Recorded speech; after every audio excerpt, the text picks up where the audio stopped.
Hello there.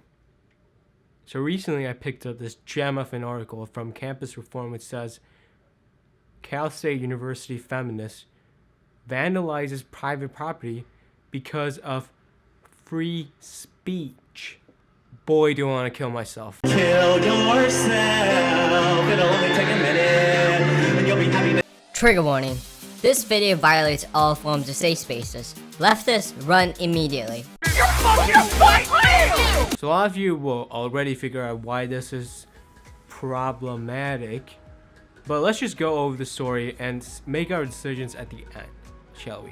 Members of the Young Americans for Freedom at California State University, Los Angeles, caught two radical feminists tearing down posters for their upcoming event.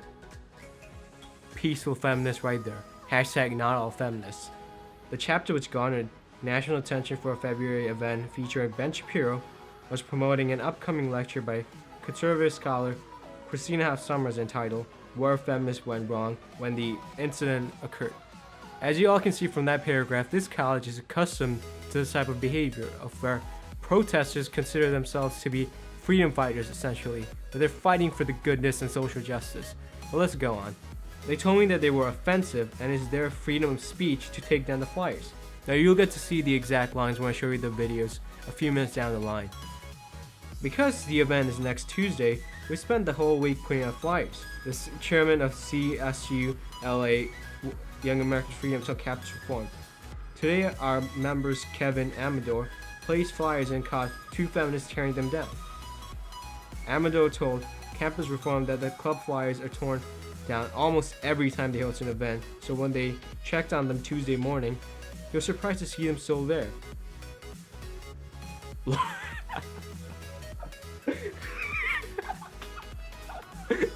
The expectations are so fucking low, and I don't blame them.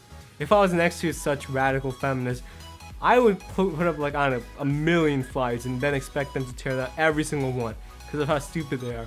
But let's keep going. When he walked over for a closer look, however, he caught the two vigilantes tearing down his posters, documenting the experience in video footage provided to YAF. I'll show you the video right now. Why are you taking those down? It's offensive. It's offensive? Yes. But we're doing our event and it's on October 4th. Yeah. Yeah. And it's so, offensive. No, it's not. Yeah, it is. No, it's not. It's offensive. And this is my freedom of speech. Yeah, it's freedom of speech. So is ours. This is my freedom of speech. So it's freedom of speech to infringe on our freedom of speech? This is offensive. Oh, it's offensive? Yes. Okay. Well, I'm a student at this campus. same. And this is offensive. Okay. Alright. Now that you've seen the video, you know the gist of it and the next paragraphs will make complete sense. They told me that they were offensive and that is their freedom of speech to take down the flyers, Amador recounted. I simply asked them if it's freedom of speech to infringe on ours, but they kept saying it was offensive. After I came back from a meeting, I noticed that almost all of our flyers were taken down. That is where the story gels. It is now freedom of speech to violate private property rights. Fuck me, man. Kill yourself. It'll only take a minute and you'll be happy. Finally, this incident was just the latest in a string of attacks on the club, coming just days after leftist students vowed to protest the event, just as they violently protested the club's Ben Shapiro event earlier this year. Now that that's done, we can move on to actually the meat of the story and break all of it down. For people who actually believe in free speech, it's not very difficult to know what it is and what it isn't. But I can understand why social justice warriors who really don't believe in free speech have a hard time figuring out what it is and why violating private property rights is not a part of free speech. But just for the sake of being nuanced and pragmatic, let's actually understand what free speech is. Before doing so, however, we have to distinguish between freedom of speech and the First Amendment. Freedom of speech in principle is being able to freely express your opinion without due recourse. The First Amendment contains this element of freedom of speech and religious liberty and right to petition, assemble, and and freedom from religion. That's what I was gonna say that. But the First Amendment relates to protection from the government taking away your free speech. Free speech can be between the government and individuals. For example, Milo Yiannopoulos being banned from Twitter was a free speech issue, but it wasn't a First Amendment issue because Twitter is a private company and they can do whatever they want. But in Shank vs. the United States, for another example, that was a First Amendment issue because the government was infringing on his free speech rights in the name of espionage. Now, when going over the story and the video, one thing pops into my head. It is how much the threat of opposing ideas gets into their heads, and then they really don't know how to handle it.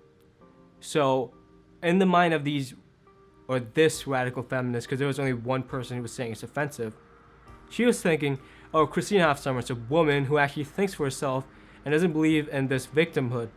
Oh my god. I have to stop her from speaking and stop people from listening to her speak. So what am I going to do? Just take down the flyers and say that it's because of freedom of speech.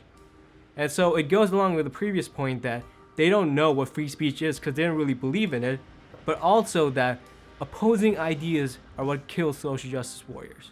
If you can use facts and sound and coherent reasoning and bolster your arguments, they will have nothing to provide that is comparable to the strength of your arguments. So I guess what I'm saying is that it is actually stupid to think that free speech covers violating private property rights. But it makes sense when talking about social justice warriors. Because their view of free speech is we get to say whatever we want, but if someone else says something that we don't like, then it is an act of our free speech to shut them up, basically. And so in this area you can tie in microaggressions. So they consider the ideas of Christina Hoff Sommers to be a form of a microaggression where she's involving in benevolent sexism even though she's a woman. So their response is to be aggressive in that they tear down flyers. And that insofar as my previous point of leftists not believing in free speech comes in and tells us that they don't know what free speech is. And so to them it's just to take down the flyers to get people to not watch or hear the ideas of Christina Hoff Sommers. And finally, to wrap it up, we all know that this college, or you can call it a daycare center, has had a history of violent protests, just this year with Ben Shapiro. And so it wasn't unexpected from the college or from radical feminists, but it is our call to be even more vocal in disproving this feminist theory of nonsense. And so I'll leave it with that.